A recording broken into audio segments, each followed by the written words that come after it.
तो बाइक मेरी जो है वो 10,000 किलोमीटर चल चुकी है। मैं यहाँ पे अपना फीडबैक दे रहा हूँ। एक बार भाई मीटर देख लो कितनी चली है ये। मीटर में भी भाई 10,000 है पूरा, ठीक है। 10,013। तो एक्सपीरियंस मेरा यही है कि अगर कोई, मैं अपना एक्सपीरियंस बता रहा हूँ, मेरे एक्सपीरियंस के बेस पे आप लोग देख लेना बाइक कैसी क्या है। पहले तो जो इसका इंजन है ना वो बिल्कुल भी सफल नहीं है।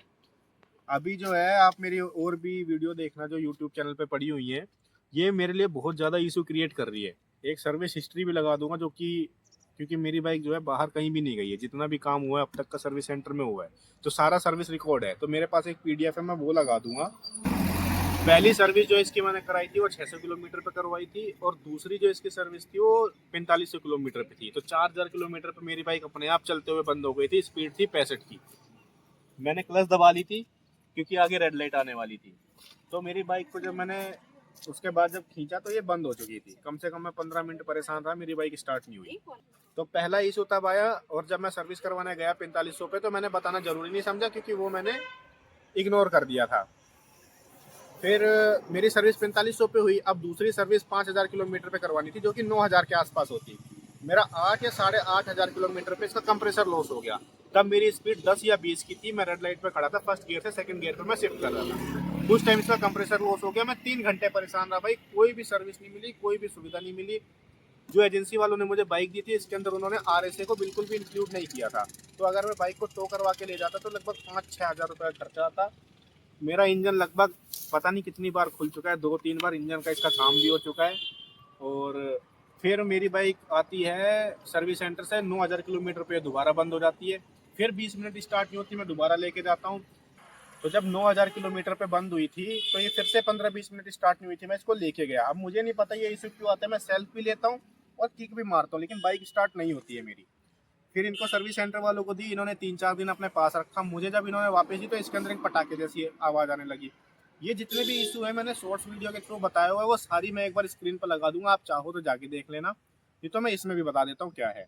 फिर जब मैंने पटाखे वाली साउंड जब ठीक करवाई तो अगले दिन क्या हुआ, जब मैं बाइक को 5 किलोमीटर जितनी दूर लेके गया तो मैं जितनी बार भी क्लच दबा ले रहा था तो मेरी बाइक लगभग 15-20 बार बंद हुई थी। या तो मैं इसकी पुरानी बाइक की तरह इसको ऐसे खींच के रखता तब ये चालू रहती थी। ये एक बड़ी दिक्कत थी। इसके लिए कम से कम 4 या 5 बार सर्विस सेंटर गई। अभी भी मैं आपको आज का बताता हूँ फीडबैक क्या है। फोन भी विनोद अपने एक बार भाई डेट और टाइम पे फोकस कर लो, आज क्या है। हो गया 18-20 दिसंबर को इनके पास गया था तो इन्होंने ये बोला था कि सर हमने बाइक आपकी चेक कर ली है, कहीं कोई इशू नहीं है। जो भी पार्ट बदलने वाला लगता था इंजन के अंदर, टोटल बॉडी या कुछ भी, उन्होंने लगभग ऑलमोस्ट इंजन का काफ़ी काम किया है, काफ़ी पार्ट्स बदले गए हैं मेरी बाइक के। इसके बाद इन्होंने यही कंक्लूजन निकाला था कि सर या तो आपके चलाने में फॉल्ट है, क्योंकि जब हम 50 किलोमीटर चेक करते हैं कोई इशू नहीं आता और आप दूसरे दिन आके बोल देते हो कि बाइक बंद हो रही है, ये इशू क्रिएट कर रही है। तो लास्ट में कंक्लूजन ये निकला था कि पर्टिकुलर एक किसी दिन 26 दिसंबर या 27 दिसंबर को मैं आऊँगा, इनका कोई एक बंदा सर्विस सेंटर का मेरे साथ जाएगा, मैं बाइक चलाऊँगा। अगर उस टाइम इशू आएगा तो ये लोग मानेंगे, नहीं तो ये लोग बोल देंगे कि मैं झूठ बोल रहा हूँ।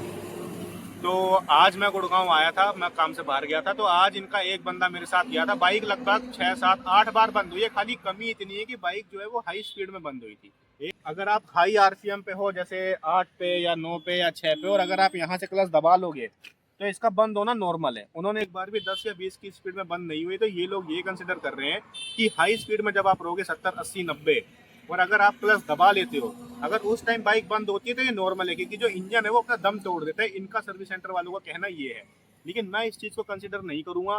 क्योंकि अगर आप कभी भी हाई स्पीड में 80-90-100, मान लो आपका फ़ोन आता है या आपका कुछ भी आता है, कोई काम या पॉकेट चेक करना, कुछ भी हो सकता है आपका, कुछ भी काम, आपने क्लच दबा ली तो क्या फिर तो बाइक बंद हो जाएगी आपकी। आप लोग कमेंट में बताना आपके पास जो भी बाइक है, क्या क्लच दबाने पे आपकी बाइक बंद हो जाती है? मेरी बाइक हो जाती है, लेकिन ये नहीं पता कि कब बंद होगी कब बंद नहीं होगी। तो सर्विस सेंटर वाले मेरे से ये पूछ रहे थे कि सर अब करना क्या है, क्योंकि तो मैंने उनको बोला कि सर अब मेरे पास कोई रास्ता नहीं है, अब मैं अपनी बाइक नहीं दूंगा सर्विस सेंटर में, क्योंकि जब आप लोग ये बोल ही रहे हो कि इसमें कोई इशू नहीं है, ये नॉर्मल है, तो अब बाइक देने का कोई फायदा नहीं है। 28 दिसंबर को बाइक कंज्यूमर कोर्ट में इसका केस बन जाएगा बजाज के अगेंस्ट। अब अगर मुझे कोई सोल्यूशन या रिजोल्यूशन चाहिए तो मुझे कोर्ट के थ्रू चाहिए। मैंने अगर लाख रुपए बाइक में नई में लगाए हैं तो भाई ये सब चीज़ें मैं एक्सेप्ट नहीं करूँगा। घर में स्प्लेंडर भी है यार, अगर उसका जिस तरह ये क्लच दबाने पे अपना दम तोड़ देती है, अगर वो भी दम तोड़ देती तो मैं मान लेता, 125 सीसी की बाइक है, बजाज का इतना नाम चलता है, रिलायबल है, और पता नहीं किस किस चीज़ में नाम चला रखा है। मुझे तो भाई मेरी बाइक में वो चीज़ एक बार भी नहीं दिखी। जब से लिए कम से कम 15 या 20 बार सर्विस सेंटर जा चुकी है, 10,000 किलोमीटर के अंदर, 1 साल 2 महीने के अंदर। बाकी भाई मैं इस बाइक से काफ़ी ज़्यादा दुखी हूँ। और एक बहुत ज़रूरी चीज़ बताना चाहूँगा कि 7 या 8 महीने पहले जब मैंने इसको सोना एक्सप्रेस वे पे जब बहुत ज़्यादा चलाया था तेज़, तब 105 की टॉप स्पीड गई थी। अभी जो है मेरे इंजन में काम हो चुका है, तो जिसकी वजह से मैं नोटिस कर रहा हूँ कि 95 से ऊपर ये नहीं जा रही है। तो अब ऐसे में मेरी गलती तो है नहीं, इसका इंजन भी खुल चुका है, और इंजन खुलता है तो बाइक कैसी हो जाती है ये आप लोगों को मुझसे ज़्यादा पता होगा। डिसीजन ये लिया है कि या तो जब तक मेरा बजट नहीं बनता मैं तब तक इसको चलाऊंगा, नहीं तो भाई मैं इसको बेच के कोई दूसरी बाइक ले लूंगा।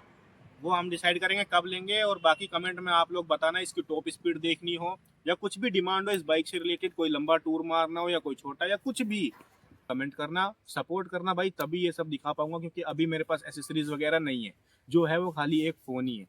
तो मैंने आपको अपना एक्सपीरियंस बताया इस बाइक का कैसा है। अगर कुछ भी छूट गया हो भाई तो पुरानी शॉर्ट्स वीडियोस देखना और वीडियोस वगैरह देखना, मैंने हर एक इशू बताया हुआ है कि क्या इशू आए हैं इसमें।